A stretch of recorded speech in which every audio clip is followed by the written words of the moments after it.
რატომ არ შეიძლება ძაღლების შეშვება ტაძარში? დაბადების წიგნში ღმერთი ამბობს, რომ მისი ყოველი ქმნილება კარგია, იხილეთ დაბადება 1, 21, 25. არ შეიძლება ცხოველებს მივაყენოთ უაზრო ტანჯვა, ისინი უნდა გვიყვარდეს და ღვთისგან ადამიანისთვის, როგორც პლანეტის ბატონ პატრონისთვის ბოძებულ ცოცხალს უნდა მიგვაჩნდესაია. მიუხედავად ამისა, ძველ რელიგიურ კანონში ცხოველები იყოფოდნენ წმიდა და უწმინდურ ცხოველებად. უწმინდურ ცხოველთა არც საზრდელად გამოყენება შეიძლებოდა და არც ღვთისთვის შესაწირად. ლევიანთა წიგნი, ძაღლების გარდა უწმინდურებად მოიხსენიებს აქლემებს, კურდღლებს, ჟერბოას, მუხტუნავე მღრღნელი და სხვა ცხოველებს. ამაში წინააღმდეგობა არ არის, ვინაიდან ყველა ცხოველს აქვს თავისი ადგილი და როლი ქვეყნიერებაში. ყოველი თევზის, ყოველი მხეცის, ქვეწარმავლისა და ფრინველის, აქვე ვახსენოთ სირაქლემები, პინგვინები და კივი, უკან დგას ღვთის განსაზღვრული შემოქმედებითი იდეა. ყველა ამ ქმნილებას, როგორც ზოოპსიქოლოგია ამტკიცებს, გააჩნია რეალობის აღქმის, ქცევისა და ცხოვრების განსხვავებული წესი. და ყოველივე ამას გარკვეული აზრი გააჩნია. კონსტანტინოპოლის პატრიარქი ფოტიოს 7 საუკუნეში წერდა, რომ ქვეყნიერების გაჩენისას არ არსებობდა არც წმიდა და არც უწმინდური ცხოველი. მაგრამ ბევრმა წარმართმა, მათ შორის ეგვიპტელებმა, რომელთა შორისაც გამრავლდა ებრაელთა აელიერი, მთელ რიგ ბიოლოგიურ სახეობებს ღვთაებრაელთაივე პატივი მიაგეს, რაც მტკიცედ აღიბეჭდა ისრაელის მეხსიერებაში. წინასწარმეტყველ მოსეს წინაშე სხვა საკითხებთან ერთად იდგა ამოცანა, ხალხის ცნობიერებიდან ამოეძირკვა წარმართობის ნებისმიერი მინარევი ერთმერთიანობაში, ამიტომ ყველა ის ქმნილება, რომელთაც ეგვიპტელები თაყვანს სცემდნენ, უწმინდურად იწოდნენ. სხვა სიტყვებით რომ ვთქვათ, თევზები, ფრინველები, ხეცები და ქვეწარმავლები თავისთავად კი არ არიან უწმინდურები, არამედ წარმართთა გონება, რომლებიც არასწორად აღიქვამენ რეალობას.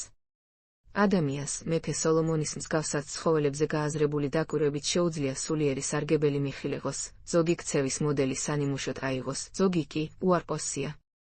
განზრახ არავითარი ცხოველის ეკლესიაში შეყვანა საჭირო არ არის, რადგან ტაძარი არის ლოცვისა და ევქარისტიული შეკრების სახლი. ცხადია, იქ სადაც ხალხი იკრიბება, არ შეიძლება დავივიწყოთ ჰიგიენა, რაც წმინდა ადგილას ძაღლის ყოფნას არ უთავსდება. ზოგჯერ მღრღნელებთან ბრძოლის მიზნით, ტაძარში შესვლის ნება კატებს ეძლევათ. ბიბლიხილეს ახალი აღთქმის ნაწილი აუქმებს ზოგიერთი ცხოველის საზრდელად გამოყენების აკრძალვას. საქმეთა წიგნში არის ეპიზოდი, როდესაც მოციქულ პეტრეს მოშივდა, ღმერთმა სასწაულებრაელთაივად გამოუგზავნა მას მრავალი სახის ხორცი, მათ შორის ძველი აღთქმით აკრძალულიც. პეტრე უარს ამბობდა მის ჭამაზე, მაგრამ ზეციდან გამოვლენილმა ხმამ უთხრა მოციქულს, რომ მთელი ეს საზრდელი მის მიერ არის განწმენდილი და არ შეიძლება მისი უწმინურად მიჩნევა. მე-7 საუკუნეში შედგა მე-6 მსოფლიო კრება, რომლის მერვე კანონი კრძალავს ნებისმიერი ცხოველის ტაძარში შეყვანას. ძველად რუსეთში ძაღლებს ეკრძალებოდათ შესვლა იმ ნებისმიერ სივრცეებში, სადაც წმინდა ხატები იყო. ეკლესიაში აღზრდილ ადამიანს არ სჭირდება ახსნა, რომ ძაღლის ტაძარში ყოფნა შეუფერებელია. ნორმალურ ქრისტიანებში ასეთი სურათი გამოიწვევს კანონზომიერ ემოციურ აღშფოთებას, იმის მსგავსს, რაც გაჩნდებოდა, მაგალითად, იმ შემთხვევაში, მისი ნათესავის საფლავზე, რომ ვინმეს დაეფურთხებინა. ხოლო არაეკლესიური და ეკლესიხილეს შორიახლომდგომი ადამიანებისთვის ყოველთვის ყველაფერი ცხადიროდია. წარმოვიდგინოთ ვარიანტი, რომელშიც ერთი ადამიანი შევიდა საზოგადო საღვთო მსახურებაზე საბელზე გამოგმული დიდი ძაღლით ან პატარა ძაღლით ხელში. ეს იქნება შემაცბუნებელი და უჩვეულო სურათი დანარჩენებისთვის, ისიც ფაქტია, რომ ძაღლი ცნობის მოყვარე არსება, მოძრაობისა და ურთიერთობის მოყვარე.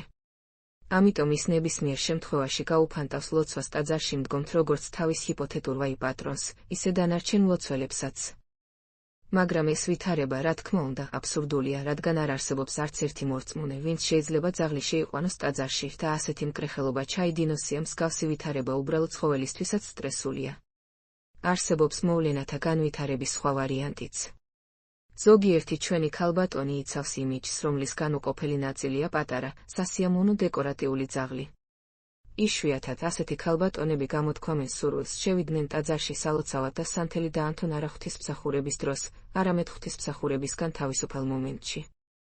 ეკლესიხილეს მორიგე მღვდელმსახურის თხოვნაზე, არ შევიდნენ წმინდა ადგილას ცხოველთან ერთად, ასეთი მლოცველები გაკვირვებულნი და ზოგჯერ აღშფოთებულნიც კი არიან, ძაღლი ხომ პატარაა, ხელში უჭირავს და ზიანს არავის მიაყენებს. მსგავს შემთხვევაში ტაძრის მსახურმა, ნემან დამლაგებელმა, უნდა მოიხმოს მორიგე მღვდელი, რომელიც ყველაფერს აუხსნის პატარა ძაღლების მოყვარულ ქალბატონს. არ არის საჭირო იყო წმინდანი ან გაგაჩნდეს სასულიერო განათლება იმის გასაგებად, რასაც მღვდელი იტყვისაი, ის კი იტყვის, რომ ტაძარი არის ადგილი, სადაც ადამიანი იღებს უზენაეს და უსასრულო სიკეთეს, ცხოვრებას ქრისტესთან. ამიტომ ყოველი, ვინც ეს სიკეთე იგემა, სიწმიდეს მოეპყრობა უდიდესი ღვთისმოშიშებით. და ყველაზე მნიშვნელოვანი, ადამიანთა საკმაოდ შესამჩნევ პროცენტს ინსტინქტურ დონეზე ეშინია ძაღლების, რაც არავისთვის არის საიდუმლო. ასეთები არიან მართლმადიდებლებშიც. ქრისტიანობა არის სიყვარული. მიხვიდე საზოგადო ადგილას პირუტყვთან ერთად, თანაც როდესაც გააზრებული გაქვს, რომ არსებობენ კინოფობიხილის მქონე ადამიანები, ეს არის უსიყვარულობა, ანუ ცოდვა. თუ ტაძრის მონახულება სურს უსინათლო ადამიანს, რომელიც ვერიოლის მეგზური ძაღლის გარეშე ლოცვის დროისთვის სამრევლოში გამოიძებნება მსახური, რომელიც უსინათლოს, ბრმას, ტაძარში შეიყვანს და აუცილებლად იზრუნებს ცხოველზე. მიხედავს ოთხფეხა მეგობარს სამრევლოს შენობათაგან ერთ-ერთში ან ტაძრის მიმდებარე ტერიტორიაზე.